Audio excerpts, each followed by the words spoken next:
What is the reason for it? ஆவிக்குரியவர்கள் எப்படி செயல்படுவார்கள்? And how the spiritual people will act. நான் அத குறித்து 2-3 வார்த்தை சொல்ல விரும்புறேன். I want to tell about this to 2 or 3 words. முதலாவது ஆவிக்குரியவனுடைய சிந்தை முக்கியம். And first of all, the mind of the spiritual one is important. சிந்தையில ஒருத்தன் சரியா இருந்தானா அவன் ஜெயஜீவன் செய்றான்னு அர்த்தம். If one is right in mind and he is doing overcoming life. ஆவிக்குரியவைகளை சிந்திப்பது. And just considering the spiritual matters. உலக பிரகாரமா நமக்கு 1000 காரியம் இருக்கு, ஆனா அவைகளை நாம் சிந்தையில போட்டு குழப்பறது கிடையாது. And there are thousands of matters in the worldly things, but we are not putting in our mind and be confused in it. ரோமர்களுக்கு நிருபம் 8ஆம் அதிகாரம் 5ஆம் வசனம். Epistle to Romans chapter 8 verse 5. அன்றியும் மாம்சத்தின்படி நடக்கிறவர்கள் மாம்சத்துக்குரியவைகளை சிந்திக்கிறார்கள், ஆவியின்படி நடக்கிறவர்கள் ஆவிக்குரியவைகளை சிந்திக்கிறார்கள். ஆவிக்குரியவைகளை சிந்திப்பது. And they that meditate the things of the spirit. நல்லா கவனிங்க. நீங்கள் ஆவிக்குரியவர்களா அப்படினா உங்களுக்கு ஆவிக்குரியவர்களா இருந்தா நீங்க ஆவிக்குரியவைகளையே சிந்திச்சிட்டு இருப்பீங்க. If you are spiritual people and you will think of only the spiritual things. வேற எந்த சிந்தையும் வராது. And you will never get any other mind. உலகத்துல உங்களுக்கு எல்லா காரியங்களும் உண்டு, மனுஷன் தானே, அதனால உலகத்துல எல்லாம் உண்டு. And we are men and we have all matters in the world.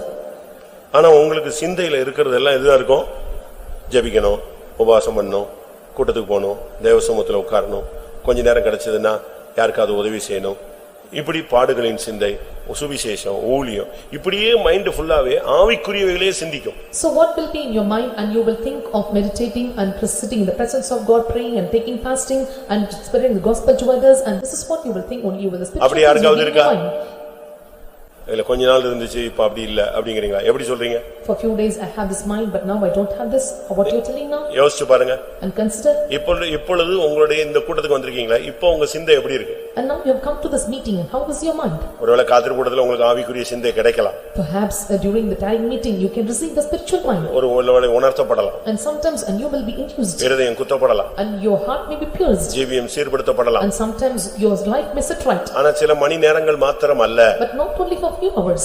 ஆவிக்குரியவன் எப்பொழுதும் ஆவிக்குரியவைகளே நினைச்சிட்டு இருப்பான், சிந்திச்சிட்டே இருப்பான். And he that is spiritual will always consider the spiritual things. அதனால தான் பிலிப்பியர்ல சொல்லி இருக்கிறது. That's what it is said in Philippians. புண்ணியம் எதுவோ, புகழ் எதுவோ, நற்கீர்த்தி உள்ளவைகள் எவைகளோ, ஒழுக்கம் உள்ளவைகள் எவைகளோ, கற்புள்ளவைகள் எவைகளோ, இவைகளையே நீங்கள் சிந்தித்துக் கொண்டிருங்கள். And that which is of right and meekness and what things, and you have to think and meditate of these. 4:8 4:8 of Philippians. கடைசியாக சகோதரரே, உண்மை உள்ளவைகள் எவைகளோ, ஒழுக்கம் உள்ளவைகள் எவைகளோ, நீதி உள்ளவைகள் எவைகளோ, கற்புள்ளவைகள் எவைகளோ, அன்புள்ளவைகள் எவைகளோ, நற்கீர்த்தி உள்ளவைகள் எவைகளோ, புண்ணியம் எதுவோ, புகழ் எதுவோ, அவைகளையே சிந்தித்துக் கொண்டிருங்கள். எப்படி? ஆவிக்குரியவனுடைய சிந்தை முழுவதும் எப்படி இருக்கும்? உண்மை, ஒழுக்கம், நீதி, கற்பு, அன்பு, நற்கீர்த்தி, புண்ணியம், புகழ், இதத்தான் சிந்திச்சுக்கிட்டு இருப்பான். வேற எதையாவது அவனை ஏமாத்தணும், இவனை ஏமாத்தணும், அவங்க இப்படி பண்ணிட்டாங்க, இவங்க இப்படி பண்ணிட்டாங்க, அதை பண்ணணும், இதை பண்ணணும், ஆட்டை தூக்கி குட்டியில போடணும், குட்டியை தூக்கி ஆட்டில போடணும், இப்படிலாம் அவன் சிந்திக்கிறது இல்ல. And what will be the mind of the spiritual ones? And they used to think of what are things are pure and true and just and what is lovely and good report of any virtue, and this will be the thing of this mind of the spiritual ones. அதனால ஆவிக்குரியவர்கள் என்கிற ஒரு கூட்டத்தை சபையிலே பார்க்கிறோம். So we are seeing a group of people, those who call us spiritual. ஒரே சபையில ரெண்டு கூட்டம். And there are two groups in the same church. இதே குணவட்ட சபையில ரெண்டு கூட்டம். In the same Konavatam church there are two divisions. ஒன்னு மாம்சத்துக்குரியவர்கள், ஒன்னு ஆவிக்குரியவர்கள். And one belonged to the carnal and another belonged to the spiritual. ஆபிரகாமுடைய வீட்ல ரெண்டு சந்ததி இருந்தது. In Abraham's house and there was two seed. ஒன்று இஸ்மவேல், மற்றொன்று ஈசாக்கு. And one is Ismail and another is Isaac. ஒன்று மாம்சத்துக்குரியவன், ஒன்று ஆவியின்படி பிறந்தவன். And one who was born of flesh and another born out of the spirit. ஒன்று அடிமைக்கு பிறந்தவன், ஒன்று சுயாதீனத்துக்கு பிறந்தவன். And one was born for the bondage and another for the liberty. ஒன்று தோல்வியாக இருந்தவன், ஒன்று வாக்குத்தத்தத்தின்படி பிறந்தவன். And one was born of failure and another was born of promise. அப்ப எல்லா இடத்துலயும் இந்த ரெண்டு கூட்டம் இருக்கும். So in every place and there will be two groups.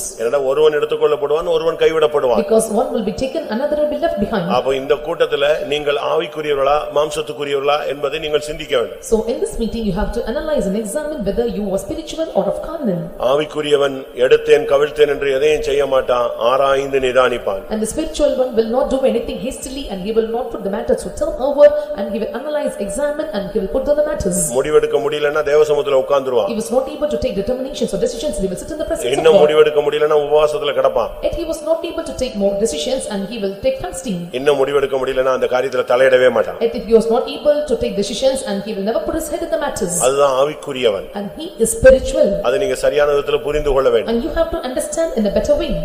ஆவிக்குரியவன் சாந்த குணமுள்ளவனா இருந்து எந்த குறையில சிக்கனவனையும் அழகா மேனேஜ் பண்ணி கொண்டு போய்டுவான். And he that is spiritual will possess the spirit of meekness and he will gradually move on the matters and tackle it in the right manner. ஆவிக்குரியவனுக்குள்ள பொறாமையோ வாக்குவாதங்களோ பிரிவினைகளோ கிடையாது. And he that is spiritual and there is no envyings, strifes and contentions. ஏன்னா அவனுடைய சிந்தையே ஆவிக்குரிய சிந்தையா. Because his mind is spiritual mind.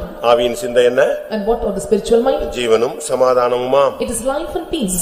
இதை ரோமர் 8:6 நீங்க பார்க்கலாம். You can see this in Romans chapter 8 verse 6. ஆவியின் சிந்தை ஜீவனும் சமாதானம். And the spiritual mind is life and peace. எப்பொழுதும் அவனுக்குள்ள ஜீவனும் சமாதானம் தான் அவனுடைய மைண்ட்ல ஓடிக்கிட்டே இருக்கும். So there will be always a life and peace will go in his mind.